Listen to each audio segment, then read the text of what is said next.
Hello guys, இன்னைக்கு நம்ம movie ரிவ்யூவில் எ டாக்ஸ் டே ஹோம் இந்த படத்துடைய ரிவ்யூ தான் பார்க்க போகிறோம். இந்த படம் இப்போ தமிழ் டபுளில் நெட்ஃப்ளிக்ஸில் அவைலபிளாக இருக்குது. மறக்காமல் செக் அவுட் பண்ணி பாருங்க. அந்த படத்துடைய கதையை பார்த்தலாம்.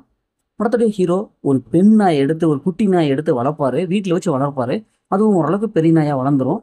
அதுக்கப்புறம் இந்த நாய் வெளியில் போகும், தெருக்குள்ளே, அதாவது சிட்டிக்குள்ளார வெளியில் போகும். அது வெளியில் போகும்போது அந்த நாய் பிடிக்கிறவங்க பார்த்த உடனே இதுக்கு ஒரு மாதிரி பிரச்சனை இருக்குது அப்படின்னு சொல்லிட்டு, இதை இன்னொரு டைம் நாங்கள் பிடிச்சோம்னா கண்டிப்பாக அந்த நாயை நாங்கள் வந்து கொன்றுவோம் அப்படிங்கிற மாதிரி மிரட்டி விட்டு போவாங்க.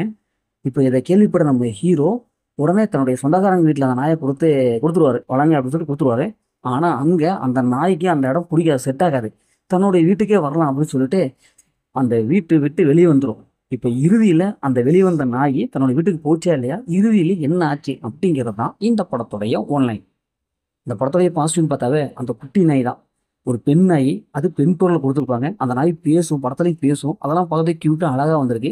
விஎஃப்எக்ஸ் ஜிஜி ஒர்க்கில் செம்மையாக வேற லெவலில் பண்ணியிருப்பாங்க. உண்மையான நாயை பேசுகிற மாதிரியே இருக்கும்.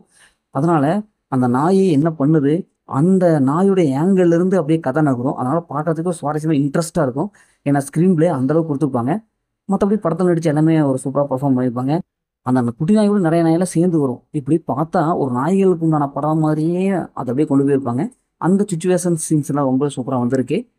குறிப்பாக அந்த நாய் அப்புறம் ஹீரோ, இவங்க ரெண்டு பேரும் இந்த என்னடா இது நமக்கு இப்படி ஆகி போச்சு அப்படின்னு சொல்லிட்டு அந்த ஃபீல் பண்ணுவாங்க. அந்த கெமிஸ்ட்ரி நல்லா ஒர்க் அவுட் ஆயிருக்கு. எமோஷனல் சூப்பராக கனெக்ட் ஆயிருக்கு. படத்துடைய டூரேஷன் டைம் ஒரு 1.5 மணி நேரம் தான்.